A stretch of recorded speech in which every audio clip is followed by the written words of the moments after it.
In the last 48 hours, Rockstar Games made 3 separate decisions that tell you more about Grand Theft Auto 6, the sequel to Grand Theft Auto 5, than anything the studio has said in 14 months. A reveal date, a streaming partnership nobody predicted, and a Take-Two earnings call moved into a slot the company has never once used. Read them separately and they look like housekeeping.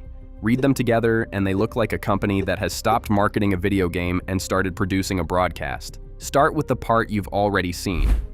On August 6th, Rockstar confirmed that Grand Theft Auto 6, an extended look, premieres on Netflix on Thursday, August 27th, at 3 in the afternoon Eastern Time, roughly 3 months before the November 19th release date on PlayStation 5 and Xbox Series X and S. It then arrives on Rockstar's own YouTube channel and the Grand Theft Auto 6 website at 9 that same evening. Netflix called it a first-of-its-kind partnership. 6 hours separate those 2 moments, and that gap is the whole story. To understand why 6 hours matters, you have to understand the silence that came before it. Trailer 2 landed in May of 2025. Since then, Rockstar has given the public 2 delays, a pre-order page, a handful of screenshots, and almost nothing else. 14 months. The first trailer pulled 93 million views in a single day, and the second pulled 475 million across every platform it appeared on. Rockstar owns the most reliable attention machine in entertainment, and for over a year, it deliberately left that machine switched off. So when the switch finally flips, the thing to watch isn't what Rockstar is showing. It's who Rockstar chose to show it to first. Netflix closed 2025 with more than 325 million paying subscribers, and the Grand Theft Auto series has sold more than 470 million copies.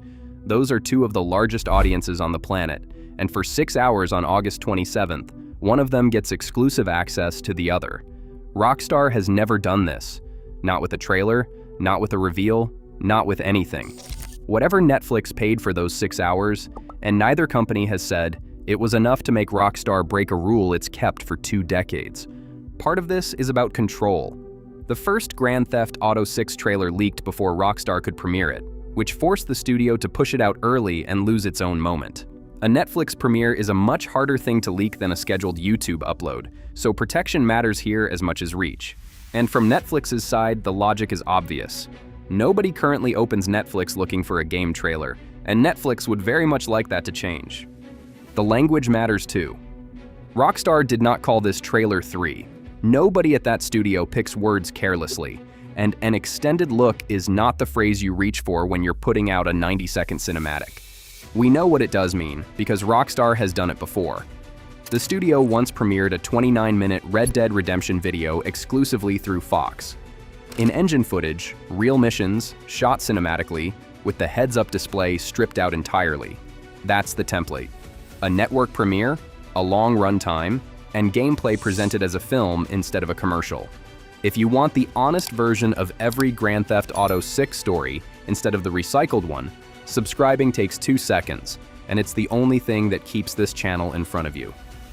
One detail in all of this got lost. Insiders like Nate the Hate and Tom Henderson both pointed at August for weeks, and Henderson specifically flagged August 6th, the day before the earnings call, as the likely trailer date.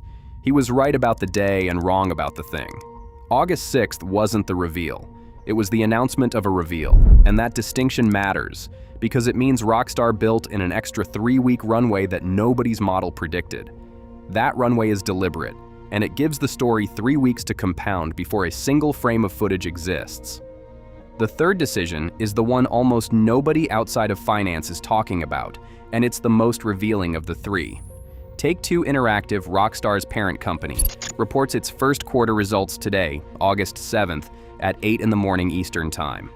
On a Friday, before the market opens, Take-Two CEO Strauss Zelnick will be on that call, and every one of the previous 8 quarterly calls on record landed on a Wednesday or a Thursday, and the most recent one, back in May, ran at 4:30 in the afternoon after the market had closed. Companies avoid Friday mornings because news gets buried over the weekend. You only take that slot when you want the trading day that follows to react to what you just said. And there's plenty to react to. This is the first quarter that includes the Grand Theft Auto 6 pre-order window, which opened on June 25th. The analytics firm Newzoo tracked roughly $180 million in digital pre-order spending across the United States and the 5 largest European markets in the final week of June alone. Extrapolated globally, that's around $260 million in a single week. Newzoo called it the strongest opening week of pre-orders it has ever recorded, and projected between $3.3 and $5.2 billion in sales by the end of launch week. Wall Street is positioned accordingly. Wedbush reaffirmed a buy rating with a $300 price target and roughly 29 million units in the launch quarter alone, and BTIG followed with a buy and a $293 target. Now here's where I want to be straight with you, because this is exactly the kind of story that gets distorted. You've probably seen the claim that Grand Theft Auto 6 did $1 billion in pre-orders in its first hour. That number has been repeated everywhere. Newzoo, the firm that actually tracks this data, addressed it directly and called it absurd, pointing out that no pre-order curve in its historical records behaves that way and none plausibly could. The real numbers are still enormous. They just aren't that number. Take-Two has never published an official pre-order figure, which is exactly why this morning's call matters. Not everyone is celebrating any of this. The Netflix window has produced real anger. For 6 hours on August 27th, watching the biggest reveal in gaming at the moment it actually happens requires a Netflix subscription. Fans have called the arrangement scummy and argued that any other studio would be torn apart for doing the same thing. It's the second wave of backlash this rollout has taken, after the disc-free release and the $80 price tag. And Rockstar went ahead anyway. A company sitting on the most anticipated release in the history of the medium looked at guaranteed criticism and decided the partnership was worth more than the goodwill. The counter-argument deserves a fair hearing. Mike York, a former Rockstar developer, said recently that he wouldn't be shocked at all if the game slipped another 6 months, which would push it into May of 2027. He was clear that he has no inside information and no knowledge of any delay, and he estimated the game is somewhere between 80 and 90% complete, noting that the Rage engine, the proprietary technology Rockstar has spent years adapting since Grand Theft Auto 5, is the kind of system where the final stretch can surprise you. That's a hypothetical from someone who understands how the studio operates, and given that this game has already moved twice, it deserves to be taken seriously. But look at what the last 2 days actually consisted of.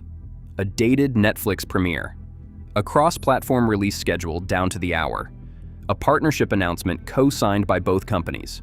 Studios don't lock a streaming giant into a specific afternoon 3 months out while quietly considering another delay.